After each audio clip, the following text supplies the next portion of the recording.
What if I told you an NBA player once pulled down his pants on the court and didn't get ejected? Another got banned for using a free throw routine that hypnotized defenders. And someone literally invented a move so unstoppable, the NBA made a rule just to erase it. These aren't rule breakers, they're rule makers. Players whose weird tricks, wild antics, or genius hacks were so crazy, the league had to ban them forever. From banned sneakers to outlawed celebrations, these are the weirdest NBA moments you were never supposed to see. J.R. Smith's shoelace antics, the only player ever fined for untying shoes. The Knicks and Mavericks played on January 5, 2014. The game was stressful, but no one saw what J.R. Smith was about to do. Sean Marion went up to the free throw line, and out of nowhere, Smith reached down and untied Marion's shoelace on live TV without any trash talk or fanfare. The crowd gasped. The NBA officials saw it too and gave a warning right away. But Smith wasn't finished. Smith did the same thing again 2 days later, this time going after Greg Monroe in a game against the Pistons. The NBA fined Smith $50,000 this time. Why was this such a big deal? Shoelaces are not just ornamentation, they are a player's lifeline on the court. A single false step could cause a serious injury. Mike Woodson, Smith's coach at the time, branded the behavior unprofessional and unacceptable. Rod Thorne, the head of basketball operations for the league, made it plain that meddling with the gear of other teams is not okay. Smith became the only player in NBA history punished for untied shoelaces, a strange record, but a record nonetheless. Imagine the tensions on the court, the strain increasing when your shoelaces become sabotaged mid-game. That's why the NBA cracked down hard to keep things fair. Dwight Howard's sticky situation, the Stickum spray controversy. Fast forward to March 19, 2016 in Atlanta. Dwight Howard was known for his rituals and idiosyncrasies, but this one astonished everyone. While waiting to re-enter the game, Dwight casually sprinkled Stickum, the sticky adhesive NFL players use to get a better grip on the ball, onto his hands. Paul Millsap, ever attentive, called it out promptly. Referees confiscated the spray can taped at the scorer's table and proclaimed Stickum absolutely forbidden in the NBA. Howard didn't dispute it. In reality, he acknowledged to using it for 5 years, stating it helped dry his hands rather than cheat. But the NBA had had enough. 2 days later, the league issued a memo outlawing any sticky sprays before and during games. Chalk and resin were fine, but Stickum was suddenly officially off limits. Interestingly, Howard's sincerity in confessing to the use generated news. He claimed the reaction was overdone, but the league didn't see it that way. While no penalties or suspensions were given down, the message was clear: no sticky substances on the court. Howard's sticky habit forced the NBA to get harsher on equipment restrictions, a rare time where one player's actions created a new league-wide policy. LeBron James' iconic chalk toss, when ritual meets arena reality. In the early years of his career, LeBron James popularized a spectacular pregame ritual, slapping talcum powder into the air before tip-off. Inspired by legends Michael Jordan and Kevin Garnett, LeBron's chalk toss was dramatic and heated up arenas every night. Fans would arrive early just to witness it, phones raised, documenting the event like a huge movie premiere. But not all arenas loved it. The Barclays Center and other venues stopped giving chalk because of the mess. Chalk dust fell across the scorer's table, flooring, even into fans' faces, prompting cleanup personnel to hustle before tip-off. While there was never an NBA rule outlawing the toss, many venues discreetly shut it down for practical reasons. LeBron respected those decisions. The chalk toss disappeared during his Miami spell and returned briefly after his Cleveland return, before fading by late 2014. The ceremony wonderfully demonstrates the contradiction between player superstition and arena practicality. Sometimes, even the coolest moments can't beat clean flooring. If you're loving these unbelievable NBA moments so far, hit that subscribe button and turn on notifications. We're just getting started with the wildest banned moments in league history. Nickname bans and the jersey policy when the NBA says no guns allowed. AK-47 isn't just a nickname. It's a legacy for Andrei Kirilenko, whose initials and jersey number mixed with his Russian heritage made the moniker iconic. But when the NBA started permitting players to wear moniker jerseys in January 2013, Kirilenko's beloved AK-47 was nowhere to be seen. Why? The NBA didn't want references to military weapons on official clothes. Despite no malicious intent behind the nickname, the connotation was too powerful.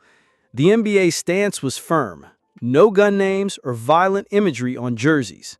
Instead, Kirilenko wore his last name in Cyrillic type.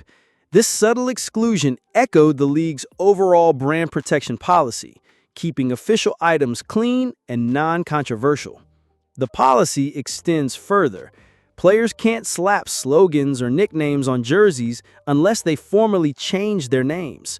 Ron Artest, later Meta World Peace, went to court and legally changed his name before the league approved the World Peace jersey. The NBA draws a tight line. Only government-recognized names are allowed. Your jersey isn't a billboard or a personal statement. It's a reflection of your legal identity. Want more insider stories about NBA players who challenged the league and lost? Smash that like button and comment which player's ban shocked you the most. Gilbert Arenas' finger guns, when a gesture becomes a ban. December 24, 2009, Gilbert Arenas created one of the most notable off-court incidents in NBA history. After a locker room fight involving teammates and unloaded firearms, Arenas was suspended for the remainder of the 2009-2010 season. But things didn't stop there. On his birthday, January 6, 2010, Arenas aimed finger guns at teammates during pre-game warm-ups, recorded live on camera. The NBA suspended him indefinitely, later extended the sentence for the whole season. Finger guns, even as a light-hearted gesture, were formally forbidden by the NBA, considered unsportsmanlike and menacing. This regulation remained hard, and years later, players like Ja Morant were penalized tens of thousands for similar actions. Arenas' case is a cautionary story of how serious the NBA takes player conduct even off the field. Joakim Noah's anti-gay slur incident, when words cost more than a fine. On May 22, 2011, during the Eastern Conference Finals between the Chicago Bulls and Miami Heat, Joakim Noah found himself at the center of a significant controversy. Cameras caught Noah on the bench hurling an anti-gay slur toward a supporter. The audio was extremely clear, and the footage went viral instantaneously. The NBA responded promptly, fining Noah $50,000 the very following day. Noah publicly apologized, stating he got caught up in the heat of the moment and didn't mean to hurt anyone. Despite his apologies, the fine spurred a bigger discourse about language and respect in the league. Interestingly, this fine was half the size of one Kobe Bryant earned earlier that season for using a similar slur directed at a referee. The NBA claimed the difference came down to the target of the comment, a fan versus an official, but both examples put the league's tolerance levels under sharp scrutiny. Advocacy groups like his GLAD and the Human Rights Campaign seized the moment, pressing the NBA to take harsher penalties against discriminatory language. The league replied by reinforcing policies, creating inclusiveness campaigns, and assigning tougher fines for offensive speech. Since 2011, the NBA has handed out over $600,000 in fines for discriminatory comments by players, coaches, and staff, a clear hint the league wants zero tolerance for hate on or off the court. Noah's incident wasn't simply about a single outburst. It became a turning moment that drove the NBA toward greater accountability and education about respect and diversity. Manu Ginobili and the bat incident. The day a bat nearly changed the game. On Halloween, October 31, 2009, during a first-quarter break between the San Antonio Spurs and Sacramento Kings at the AT&T Center, an unexpected guest showed up, a Mexican free-tailed bat. The bat soared erratically onto the court, generating a short panic among players, officials, and fans. While arena personnel hurried with cowls and nets, Manu Ginobili did something amazing. He tracked the bat mid-flight and smacked it out of the air with his bare hand. The crowd exploded in shouts, amazed by the one-handed save. However, the aftermath wasn't as lighthearted. Because bats can spread rabies, Manu was promptly treated with disinfectant and later received a full course of rabies injections, a major health precaution. The event pushed the Spurs and AT&T Center to re-evaluate how they handled arena fauna. Precautions were raised dramatically. Personnel were told to report any flying animals immediately. Surveillance of rafters and vents intensified, and game day crews performed extra checks. In fact, the Spurs even prepared a hilarious mascot response, disguising its coyote mascot as Batman, armed with a net, ready to respond if bats dared to return during warm-ups. Though it sounds humorous, the bat event had a genuine impact. It heightened arena safety standards and reminded everyone that even the most random disturbances might have catastrophic implications. If you're fascinated by these behind-the-scenes NBA stories, subscribe now for daily deep dives into the league's wildest moments you won't hear anywhere else. Chris Paul's low blows, how a point guard changed flagrant foul enforcement. Chris Paul isn't just known for his deft passing and clutch shots. He also gained a reputation for one of the ugliest maneuvers in basketball, the low blow. Back in his undergraduate days at Wake Forest, Paul was penalized for 1 game for swiping at Julius Hodges' groin in 2005. The ACC sent a strong message. That kind of play isn't acceptable. Once in the NBA, Paul's history of below-the-belt shenanigans didn't stop. Incidents with players like Chris Kaman and Kevin Durant raised eyebrows and prompted criticism. Fans and media labeled him with unflattering nicknames, and opponents watched their backs carefully. The critical point came during the 2020 playoffs when Paul hit Ben McLemore in the crotch. The NBA termed it accidental, but supporters weren't convinced. The NBA never wrote a new rule expressly identifying Paul, but his antics encouraged greater enforcement of egregious fouls, especially those targeting sensitive regions. Groin shots would no longer be ignored, and refs cracked down harder on unsportsmanlike conduct. Chris Paul's controversial approach helped redefine what officials consider severe fouls, making the game safer and cleaner, even if his reputation took a hit in the process. Ron Artest's rap break request, when basketball and music collide. November 2004 was an interesting moment for Ron Artest, then playing for the Indiana Pacers. He stunned the league and fans by seeking a whole month off, not for injury, but to promote his rap record and oversee his music label. Artest juggled basketball with his side job as a musician under True Warrior Entertainment. Though he blamed weariness and a desire for recuperation, the Pacers were not amused. They dismissed the request outright and benched him for 2 games. Head coach Rick Carlisle was forthright. Artest's request impacted team integrity and focus during a vital season stretch. The NBA didn't impose a legal ban against side gigs, but franchises quietly recommended players to limit off-court activities to the summer. Artest didn't break any rules, but pushed the league and franchises to clarify boundaries. The message was clear: basketball comes first. If your music career or commercial pursuits exhausts you throughout the season, don't expect special treatment. This incident provided the framework for future player management expectations regarding side initiatives, balancing personal ambition with professional accountability. Drop a comment below. Which NBA story surprised you the most? And if you want more insane NBA bans and rule changes, hit subscribe and ring that bell. Rajon Rondo's upside-down headband, a small style choice, a big league reaction. Back in the late 2000s, Rajon Rondo started flipping his NBA headband so the league logo was upside down. No official reason was ever given, but fans guessed it was a mix of superstition, personal style, or just Rondo being Rondo, surprising and unusual. This upside-down headband rapidly became his hallmark appearance, a modest defiance against regularity. But the NBA noticed. They weren't thrilled. In October 2010, the league changed its dress rule, clearly barring upside-down or inside-out headbands.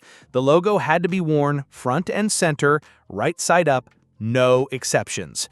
This restriction was commonly understood as a direct response to Rondo's unusual wardrobe statement. The NBA regarded it as a branding issue. A walking, sweating logo flipped upside down was not the image they intended to create. After the suspension, Rondo didn't just comply, he stopped wearing a headband altogether. That wordless protest said more than any words could. It wasn't just about a piece of cloth, it was about control, identity, and the NBA's iron grasp on player appearance. While some players tried to emulate the upside-down method subsequently, referees promptly squashed those attempts. The rule remains in place as a testament to how the NBA balances player expression with corporate promotion. Gilbert Arenas' finger gun gesture when playful turns dangerous. December 24, 2009 started as a routine day for Gilbert Arenas, but it ended in a surprising fashion. After a heated altercation with teammate Javaris Crittenton, both players took unloaded firearms into the Washington Wizards locker room. The scene deteriorated with teammates and staff attempting to de-escalate. The NBA responded promptly, suspending both players for the remainder of the 2009-2010 season without pay. But Arenas didn't learn immediately.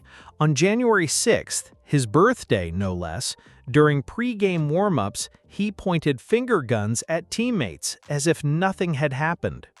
Cameras caught the motion, and NBA Commissioner David Stern declared it unacceptable. Arenas was suspended indefinitely, and a few weeks later, the suspension was extended for the entire season.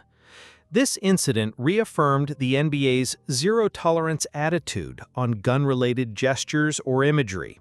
The finger gun gesture was formally outlawed as unsportsmanlike and intimidating, not an innocent joke or celebration. Years later, other players like Ja Morant would get penalized huge sums for identical gestures, confirming the rule's ongoing strength. Arenas' finger guns became a cautionary story, how one moment of poor judgment might wreck a bright career and affect league policy forever. Iman Shumpert's Adidas haircut, when branding went too far. In April 2013, Iman Shumpert walked onto the floor with one of the wildest NBA haircuts ever. He shaved the iconic Adidas three-stripe emblem directly into the rear of his high-top fade. As an Adidas-sponsored athlete, Shumpert proudly displayed the look on Instagram, identifying the company and saying, "I put on." It was a remarkable mix of personal style and brand allegiance, but the NBA wasn't having it. Their guidelines plainly stated that the only place commercial logos were allowed was on shoes, not on sleeves, socks, accessories, or even hair. After just one game with the logo shaved in, the league ordered Shumpert to remove it immediately. He obeyed without objection, shaving it out and publishing an apology online, tagging the NBA to admit his mistake. This wasn't just about hair. It was about keeping a clean, uniform image for the league. The NBA perceived Shumpert's haircut as turning his body into a walking billboard, and that was a line they weren't willing to cross. While the haircut lasted only a game, it conveyed a clear message. The league controls branding, even down to the tiniest details. Dwyane Wade's decorative band-aids. Fashion meets regulation. In early 2009, Dwyane Wade returned to the court with stitches beneath his left eye. And, a Band-Aid. But he didn't settle for a plain one. Wade's Band-Aids immediately became a canvas for personalized designs. American flags, all-star emblems, even his moniker, Flash. The fans adored it. The craze gained fire. Even celebs like Lil Wayne donned matching Band-Aids courtside. But the NBA wasn't thrilled. Vice President Tim Frank made it clear, Band-Aids were for medical usage only. No names, slogans, or logos, especially not on the face. By March 2009, the NBA outlawed ornamental Band-Aids altogether. No fines, no public spectacle, simply a stern order. Wade removed his without protest, and the trend disappeared virtually instantly. This was part of the NBA's broader assault on blurring the lines between medical need and personal branding. From shoes to headbands to Band-Aids, the league scrupulously conserved the court's visual integrity. Wade's Band-Aids became iconic for a moment, but the league ensured they didn't become a permanent fashion statement. Stephen Jackson and the Malice at the Palace, a wake-up call for NBA security. November 19, 2004 changed NBA security forever. During a Pacers-Pistons game at the Palace of Auburn Hills, a massive brawl erupted when players jumped into the stands and fought with fans. Stephen Jackson's punches were part of the chaos that shocked the league and the world. The incident exposed glaring security gaps and led to a complete overhaul of arena protocols. By February 2005, every NBA arena had to follow new rules. At least 3 security guards posted between fans and players at all times. Alcohol sales capped to 24 ounces per drink, 2 drinks max per purchase, and no sales after the third quarter. Visible fan conduct codes on signs, screens, and over the PA system. Security staff were empowered to eject or ban unruly fans immediately. This blueprint not only reshaped the NBA, but set a standard for other sports leagues worldwide. Jackson's actions were a catalyst for a safer, more controlled game environment, one that prioritized player and fan safety above all. Jason Terry's sock saga, when socks became a branding battle. Jason Terry was known for more than just his sharpshooting. He made a statement with his knee-high socks, often bright, bold, and covered in logos. They weren't part of the NBA's approved gear, and they stood out, too much for the league's taste. NBA policy already controlled court attire tightly, but Terry's socks pushed the envelope. The league responded by banning unauthorized sock branding outright. Only socks from official league partners adhering to uniform guidelines were allowed. Terry's fashion flair was harmless, but to the NBA, it was a potential branding slip. No logo, no matter how small or where it appeared, escaped their watchful eye. This was another example of how NBA presentation extended from shoes and jerseys to even the smallest visible clothing items.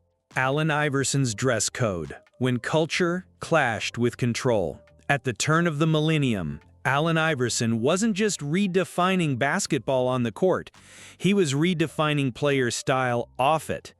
Baggy jeans, do-rags, oversized chains, snapbacks, and Timberlands. Iverson's look was bold, unapologetic, and a direct challenge to the NBA's old-school image. The league's response? On October 17, 2005, Commissioner David Stern dropped a strict league-wide dress code. No hats, no jeans, no Timberlands, no big chains, no do-rags, no jerseys or sneakers outside games.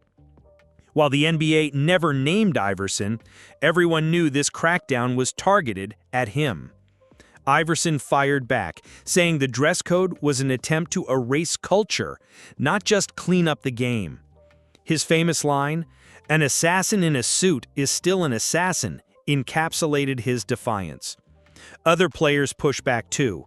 Steven Jackson, Paul Pierce, and more refused to accept that professionalism meant dressing like a corporate drone. The NBA stood firm, but the dress code sparked a new era. What began as restriction birthed innovation. Players started bending the rules, then owning the style, bringing designer suits, luxury brands, and high fashion to tunnels. The dress code didn't silence streetwear, it transformed it into the modern NBA's off-court fashion spotlight. Still, make no mistake, this was control wrapped in a suit. The league decided what image players could project, and Iverson's rebellious style was the flashpoint. Karl Malone's elbows, the game changer for player safety. On December 14, 1991, Karl Malone sent an elbow flying into Isaiah Thomas's face, opening a gash that needed 40 stitches. Thomas called it the dirtiest play he'd ever seen. Malone was ejected, fined $10,000, and suspended one game, but the damage was done. It wasn't a one-off. In May 1999, Malone did it again, this time elbowing Brian Grant. Another $10,000 fine followed. Malone's repeated offenses forced the NBA to act.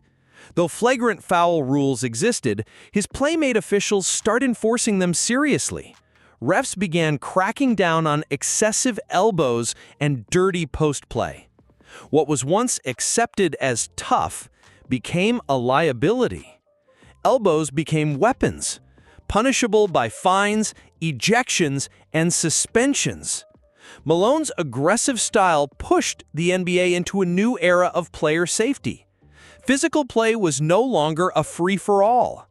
Malone wasn't the only cause, but his repeated violations were the tipping point. The league's message was clear: safety over brutality. Amir Johnson's free throw ejection, when rituals go too far. On December 10, 2012, Amir Johnson tried to keep his pre-shot free throw ritual alive, rubbing the ball between attempts. But that night in Portland, referee David Jones wasn't having it. When Johnson reached for the ball, Jones pulled it away. Johnson tugged back, starting a tense tug-of-war on live TV. The ref ejected Johnson immediately. Johnson's frustration boiled over. As he left the court, he threw his mouthpiece at the ref, hitting him in the back. The NBA suspended Johnson one game without pay. He apologized publicly, calling his behavior childish. But the league's response went beyond punishment. They issued a strict reminder: players can't interfere with officiating during free throws. When the ref controls the ball, players must back off. No exceptions. Johnson's incident might seem minor, but it set a precedent. Free throw routines are sacred, but the league controls the ball until the shot. Any challenge to that control invites serious consequences. Want to know more jaw-dropping NBA moments and the rules they sparked? Hit subscribe and stay tuned. These stories reveal the hidden battles behind the game.